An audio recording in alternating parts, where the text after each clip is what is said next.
A boot kicked her in the ribs. She hit the dirt face down, hands tied behind her back. A man in a gray coat dragged her up by the rope around her neck. The crowd laughed. Someone spit on her. She did not flinch. Her eyes stayed flat like she had already buried herself 100 times. The auctioneer raised his voice. Last one. Half price. Going once. Nobody bid. Nobody wanted her. Then a voice from the back said one word. Mine. The crowd turned. A farmer stood there with mud on his boots and $7 in his hand. His name was Eli Rourke. He had not spoken to another human being in almost 4 full years. He looked at her once and counted out his coins onto the table. What happened on the wagon ride home changed both their lives forever. Stay with me on this one. The wagon will hit a rut, and she lurched forward. He caught her elbow without looking. She pulled her arm back hard. He let go. That was the first thing they ever shared. A touch and a flinch. The road stretched 8 miles north into rolling brown country. She sat in the wagon bed with her hands still tied. He sat up front and drove the mule. He did not speak. She did not speak. The sun moved across the sky and they did not speak. When the farm came into view, she saw a small house, a barn leaning slightly to the west, a chicken coop, and a long stretch of fence line that needed mending. She saw no other smoke from any other chimney. There was nobody for miles. She thought he had brought her here to kill her quietly. He pulled the wagon up to the barn and stepped down. He came around the back. He took out a small knife. She closed her eyes. He cut the rope on her wrists. Then he stepped back. She did not move. She waited. She knew this trick. The rope comes off, you run, they shoot you in the back, and they say you tried to escape. He turned around and walked into the barn. She sat there for a full minute. Then 2. Then she climbed down off the wagon and stood in the dirt and rubbed her wrists. He came back out of the barn carrying a bundle of wool blankets. He set them on the wagon. He pointed at the small house. That's yours, he said. His voice was low and rough like a thing not used in a long time. Take whichever room. The back one's quieter. She stared at him. He walked away to feed the mule. Now here's the thing. She had been passed from one camp to another for 3 years. She had been sold twice. She had been called names she had stopped flinching at. She had been struck in the face so often she could feel a hand coming before it landed. But nobody had ever told her to pick a room. She walked into the small house slowly. It had 2 rooms. The front had a wooden table, 2 chairs, a stove. The back had a single bed, a window with thin curtains, a hook on the wall for clothes. There was a small wooden bowl on the floor by the bed. It was clean. It looked like it had been waiting for her. She did not know it yet, but he had set that bowl out 3 days before he ever saw her at the auction. He had walked past the auction lot twice that month and seen her each time, and each time he had walked away. The 3rd time he had not. That night he made stew on the stove. He did not look at her. He set a plate on the table and stepped outside. She heard the door close. She waited until his footsteps moved across the yard. Then she crept out, took the plate, and ate standing up by the back wall in case he came back fast. He did not come back fast. He did not come back at all that night. She heard him in the barn. She heard him talking to the mule the way some men talk to a friend they have known for 20 years. Long, slow sentences, pauses for the mule to think about it. A whole conversation that wasn't a conversation. Believe me, she had never heard a white man speak like that to an animal. His name was Eli Rourke. He was 41 years old. He had buried his wife and his son under the same oak tree 4 years and 3 months ago. He had not said her name out loud since the day he set the last stone on the cairn. He had stopped going to church. He had stopped going to town except for grain and salt. He had stopped speaking to people because there was nothing left in him that could. The mule had a name. The chickens had names. The old dog that died last spring had a name. But Eli had not said his own wife's name in almost 4 years. That was the man who had bought her. She did not know any of this. She only knew that the door had no lock. that the bowl on the floor was clean, that the man in the barn was talking to a mule about how to plant winter wheat. That was the first night. She left on the third night. She took a strip of dried meat from the kitchen and a knife from the table, and she walked out the back door 3 hours before sunrise. She moved quiet across the yard. The mule did not bray. The chickens did not stir. She walked north. She figured the hills lay north, and once she was in the hills she could hide from any rider on any horse. She walked 4 hours before the storm hit. Now the country up there is the kind of country that turns on you. 1 minute you are walking under stars. The next minute the wind is at your back like a fist, and the sky is white with snow that comes sideways, and you cannot see your own hand in front of your face. She had been raised in this country. She knew what a storm was. But she had been 3 days without rest, and her shoes were poor and her dress was thin. She fell into a draw and twisted her ankle on a rock buried in the snow. She tried to stand. She could not stand. She tried to crawl. She could crawl about 10 feet at a time before the pain dropped her flat. The wind kept coming. The snow kept piling. She pulled her knees to her chest and put her back against the rock, and she waited for the cold to take her, because the cold takes you slow and quiet, and she had decided long ago she would rather be taken by the cold than by a man. She closed her eyes.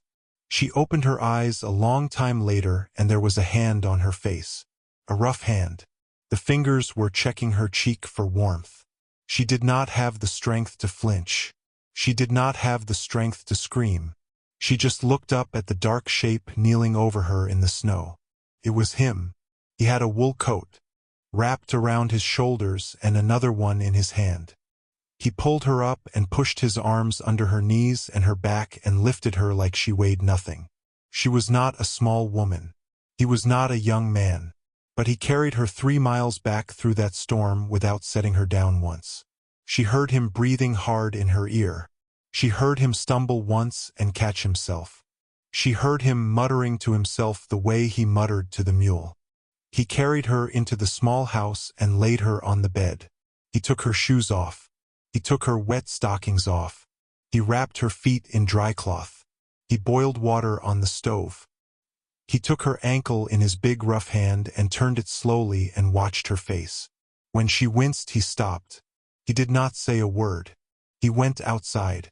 He came back with a bundle of dried sage and a small jar. He mixed something in a cup and held it to her lips. She would not drink it. He set the cup down beside the bed. He pulled a chair to the corner of the room. He sat down in it. He stayed there all night. She watched him from the bed for the first hour. He did not look at her. He looked at the floor. He held a cup of cold coffee in both hands.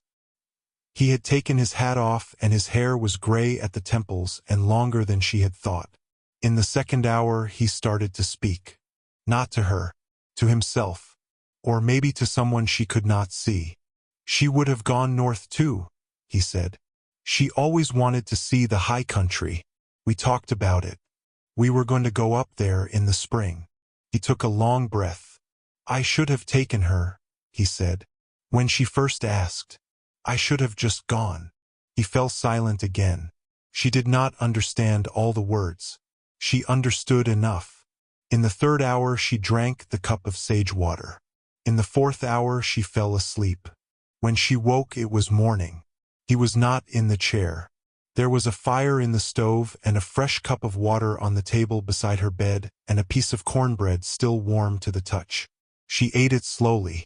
She got out of bed and limped to the front room. He was not there. She looked out the window. He was in the yard splitting wood. He swung the axe slow and steady. The pile beside him was already taller than her waist. She watched him for a long time. Then she did something she had not done in 3 years. She picked up the broom in the corner and she swept the kitchen floor. When he came in for the noon meal, he saw the swept floor and he stopped in the doorway. He stood there a moment. Then he hung his coat on the hook and walked to the stove and stirred whatever was in the pot. He did not say thank you. He did not say anything. But she saw his shoulders drop 1/4 of an inch and she knew he had seen it. They ate together at the table. They did not speak. They did not look at each other. But for the first time in 3 years she ate sitting down at a table with another human being. After the meal, he picked up a small bone-handled knife from the windowsill. He looked at it. He looked at her. He set it down on the table in front of her place. It was a kitchen knife. Worn. Old. Sharper than it looked. He pushed it toward her 2 inches. He walked outside. She sat alone at the table for a long time staring at the knife. Then she picked it up and slipped it into her sleeve. That afternoon he chopped more wood. She mended the seam on her dress with thread she found in a tin can on the shelf. The sun moved west. The wind died. The mule ate from a fresh pile of hay. A red hen laid an egg in the corner of the kitchen. He found it and laughed once. A short laugh. The first sound of joy in that house in 4 years. She thought maybe she would stay. She thought maybe the cold had not taken her for a reason. She thought for the first time that maybe she could sleep with both eyes closed. She lay down in the back room as the sun set. He was outside latching the barn for the night. The whole farm was quiet. Her ankle ached, but the pain was a clean pain. She closed her eyes. If you're still with me on this one, do me a favor and hit that subscribe button. What comes next is the reason I'm telling you this story. She did not yet know that 4 men were riding up the road in the dark. The mule kicked the side of the barn 3 times. Hard. Eli was halfway through the door of the house when he heard it. He stopped. He listened. He pulled the door shut behind him. "Stay in the back room," he said. The first words he had spoken to her in 2 days. "Don't come out." She sat up in the bed. "Don't come out," he said again. He took an old rifle down from the wall above the door. The wood was dark with age. He worked the lever. He thumbed in cartridges from a tin on the mantel. His hands moved fast and sure. They had done this before, those hands. A long time ago. He blew out the lamp. He went to the front window. She did not stay in the back room. She crept to the doorway between the 2 rooms and pressed herself flat against the wall and listened. Hooves on hard ground. For horses. Coming up the lane slow. The way men come when they want you to know they are coming and they want you to be afraid. A voice called out from the yard. "Rourke. Eli Rourke. Come on out here, friend. We need to talk." Eli did not move from the window. The voice came again. Closer this time. "You took something off the auction lot last week and didn't pay full price for it. My old man wants her back. Or wants her settled. Either way. Come on out." Eli's voice came back from inside the house low and even. "She's paid for. Receipts in town. Receipts wrong. My old man says $7 don't cover a mescalero woman that saw what she saw." There it was. She heard it from the back of the house. So did he. It wasn't about the money. It wasn't about the auction. It was about what she had seen in the camp 3 weeks before they took her to the lot. She had seen a man pulled off a horse and shot in the head and buried under a fallen tree. She had seen the man who pulled the trigger. The man who pulled the trigger was the auctioneer. They had not sold her at the lot to get rid of her. They had sold her at the lot to find out who would take her, so they could come kill her quiet. Now the 4 men in the yard knew where she was. Eli knew it too. He could hear it in the voice. "Come on out, Rourke. Bring her with you. We'll square it up. No need for a fuss." Eli did not come out. He stepped back from the window. He moved to her quickly and quietly. He put one hand on her shoulder. He pointed at the floor. Under the bed there was a small trapdoor she had not noticed before. He pulled it open. A black hole. A dirt cellar. "Get in," he whispered. "Now." She did not get in. She pulled the bone-handled knife from her sleeve. He stared at her for 1 long second. Then he nodded once. Just once. He put a finger to his lips. He stepped back to the front room. Eli opened the front door. He walked out onto the porch with the rifle held low across his hips. Not raised. Not threatening. Just there. His coat was open. His hat was pushed back. He looked like a man who had come outside to ask his neighbors to move a stray cow off his property. The 4 riders sat their horses in a half-moon in front of the porch. The leader was a tall man with a gray hat and a face that had seen too much sun. The auctioneer's son. The other 3 were younger. One of them held a coil of rope in his hand, the way a man holds a thing he is going to use. "Evening," Eli said. "Evening, Rourke. You boys want coffee?" The leader laughed. It wasn't a real laugh. "We want the woman. She's not for sale. She wasn't never sold proper. Old man wants to fix the paperwork." "The paperwork's fine. The paperwork ain't the problem, Rourke. You know what the problem is." Eli looked at him a long moment. "Then say it." The man on the right with the rope leaned forward in his saddle. "She saw a thing," he said. "A thing she don't get to remember." Eli nodded slowly, like he had already known. Which he had. "She doesn't speak English," Eli said. "She knows enough. She doesn't speak English. Then it won't hurt her none if she stops breathing. Now here's the thing." Up to that moment Eli Rourke had not raised his voice in 4 years. He had not raised his hand. He had not raised his rifle. He had buried his wife and his boy, and he had buried whatever part of himself wanted to fight back against anything ever again. But something raised in him then. He did not yell. He just shifted the rifle 1 inch. The 4 men saw it. The leader's hand moved toward his hip, and the night went sideways. Eli's rifle came up. He fired once into the chest of the man holding the rope. The man went off the back of his horse like a sack of grain. The horse bolted. The other 3 men drew at the same time. Eli dove sideways off the porch. A bullet went through the door behind where his head had been a half-second before. Wood splintered. Glass somewhere broke. A horse screamed. Eli came up behind the rain barrel and fired twice. He hit 1 man in the shoulder. The man dropped his pistol but stayed in the saddle. The leader was already off his horse and moving toward the side of the house. She saw him from the back window. She slipped out the back door. She moved low along the side of the house in the dark. Her ankle still hurt, but she moved like the pain was a long way off. She had the bone-handled knife in her right hand. She had a memory in her chest that had been waiting 3 years to speak. The leader came around the corner of the house with his pistol raised toward the rain barrel where Eli was reloading. She put the knife in his neck before he had time to finish the breath he was on. He fell forward. The pistol fired into the dirt. He did not get up. The other 2 men in the yard heard the shot, but they could not see what had happened. They saw their leader go down behind the house. They started backing their horses away. "Pull back!" One of them yelled. "Pull back! Pull back!" Eli came up from behind the rain barrel and fired. He missed. He fired again.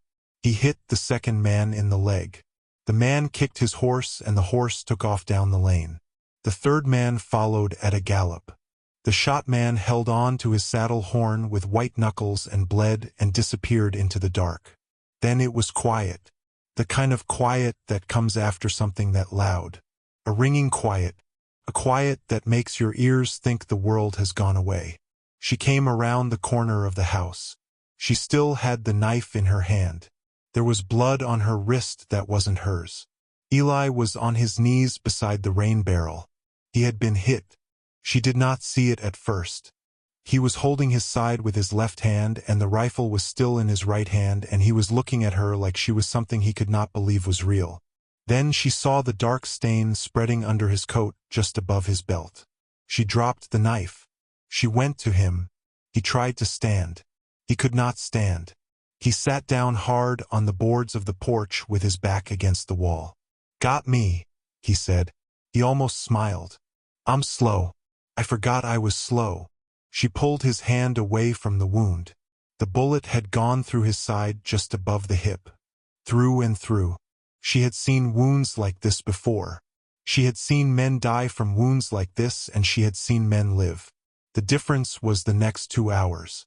She tore the bottom strip from her dress. She stopped. She looked at him. He nodded. She tore another strip. She packed the wound on the front. She rolled him onto his side as gently as she could. She packed the wound on the back. She wrapped the strips around his middle and she pulled them tight and she tied them off. He hissed. She helped him up. He was a big man and he was bleeding and she was not strong, but she got him through the door and into the front room and onto the floor by the stove because the bed was too far. She pushed wood into the stove. She boiled water. She found the jar of sage and the dried yarrow he had used on her ankle. She cleaned the wound. She sewed it shut with a needle and thread from the tin can on the shelf. Her hands shook the whole time, but they did not stop. He watched her face the whole time. He had lived alone for 4 years and 3 months, and he had not been touched by another person since the day he set the last stone on his wife's grave. She was touching him now. She was saving his life. When she finished, she sat back on her heels and breathed. There was blood up to her elbows. There was blood on her dress. There was blood on the floor. The fire crackled. Outside in the yard, the bodies of 2 men lay where they had fallen. She knew what came next. She got up. She walked outside. The cold air hit her face. She found the 2 bodies. She dragged them one at a time to the back of the barn. Took her almost an hour. She was not big. They were dead weight. But she did it. She covered them with old hay from the loft and a tarp she found nailed to the wall. Then she came back to the house. She washed the blood off the porch with a bucket of water from the well. She washed the blood off her hands. She came inside. He was still on the floor by the stove. He was paler than before, but he was breathing slow and steady. His eyes opened when she came in. "You shouldn't have stayed out there alone," he said. "You shouldn't have stood on a porch alone," she said. It was the first English she had spoken to him. The first English she had spoken in 3 years. He blinked once. Then he closed his eyes and he laughed. A small laugh, almost a wheeze. He laughed because he was alive, and he laughed because she could speak English the whole time, and he laughed because the world had given him one more thing he had not asked for and had needed all along. She sat down on the floor beside him. She put her hand on his hand. He did not pull away. The fever came on the second day. It rose in him the way fevers do when a wound goes bad. She knew the signs. She had seen them before. She did what her grandmother had taught her when she was 8 years old in a winter camp on the north side of the mountains. She boiled water. She crushed sage. She made a poultice of yarrow and pine pitch, and she changed the dressing twice a day for 6 days. She slept on the floor beside him. She fed him broth from a spoon. She talked to him in her own language because her own language was older and stronger than the words she had been forced to learn. On the 4th night, she put her hand on his forehead, and the fever broke under her palm. He opened his eyes. He looked at her. He looked at the ceiling. He looked at her again. "Did anybody come?" he asked. She shook her head. "Anybody at all?" "Nobody." He closed his eyes. "They will," he said. "Maybe. They always do." But they did not. A week passed. 2 weeks. The 3rd man, the one with the leg wound, did not come back. The auctioneer did not send anyone else. Maybe the survivors were too ashamed. Maybe they were too afraid of what had happened on a small farm to a quiet man and a quiet woman. Maybe word had reached the auctioneer that 2 of his men were buried out behind a barn, and one of his men was missing a leg, and his own son had not come home, and he had decided some debts were better left in the ground. Whatever the reason, no one came. The snow melted at the end of March. Eli walked outside on the first warm day. He moved slow. He held his side. But he walked. He stood in the yard and he looked at the sun and he let it sit on his face for a long time. She watched him from the porch. In April, he started mending the fence line on the west side of the property. She came out to help him on the 2nd day. He had not asked. She had not offered. She just walked out with a hammer in her hand and held the post while he drove the nail, and after a while they had a rhythm, and after longer while they had a fence. In May they planted. He showed her how he laid out his rows. She showed him how her people had planted 3 sisters together. Corn for the strength, beans for the climbing, squash for the cover on the ground. He listened. He thought about it. He nodded. He plowed her a small plot beside the main field, and he gave her the seed, and he let her plant it her way. In June the corn came up. In June he asked her name. He had asked her once in the first week, and she had not answered. He had not asked again. Now they were sitting on the porch one evening watching the sky turn orange over the western hills, and the mule was eating in the yard, and the wind was warm. "You ever going to tell me," he said, "what to call you?" She was quiet a long time. "Nashoda," she said. He said it back to her. Slowly. Once. He said it again. Twice. He fit it in his mouth like a thing he had been carrying around for a long time without knowing what it was. "Nashoda," he said. She nodded. "It means twin," she said. "I had a sister." He waited. "She is not living," she said. He nodded once and looked out at the hills. "My wife is not living," he said. "My boy is not living. I know. You know? I have seen the stones." He had not realized she had walked out to the oak tree. He had not realized she had stood in front of those two stones and looked at them and known what they were. He did not say anything for a long time. Then he said, "Her name was Hannah. The boy's name was Caleb." "Hannah," she said. "Caleb." He closed his eyes and tipped his head back against the wall of the house. She had said his wife's name out loud. He had not said his wife's name out loud in 4 years and 4 months. She had said it for him. In July he carved a third stone. He did not say what it was for. He set it under the same oak tree beside Hannah's stone and Caleb's stone. He smoothed the top. He left it blank. He came back to the house and washed his hands in the basin, and he did not speak of it. She understood. The third stone was for the part of him that had died with them. She had buried that stone too. Now it had its own place in the ground. In August the corn was tall. In September they harvested. In October the first cold wind came down off the hills, and she pulled a wool blanket around her shoulders on the porch, and he came out to sit beside her, and he did not sit at the other end of the bench. He sat close enough that their shoulders touched. She did not pull away. He did not pull away. The wind moved through the corn stubble, and the mule grunted in the barn, and the chickens made their small evening sounds, and the sun went down behind the hills. A boot had kicked her in the ribs 10 months ago. A man had said one word in a crowd that did not want her. He had counted out $7 onto a wooden table. He had not spoken to another human being in almost 4 full years. Now there were 2 bowls on the table for the evening meal. 2 chairs pulled close. 2 voices in the small house. 2 names spoken aloud where for a long time there had been silence. He looked at her in the last of the light.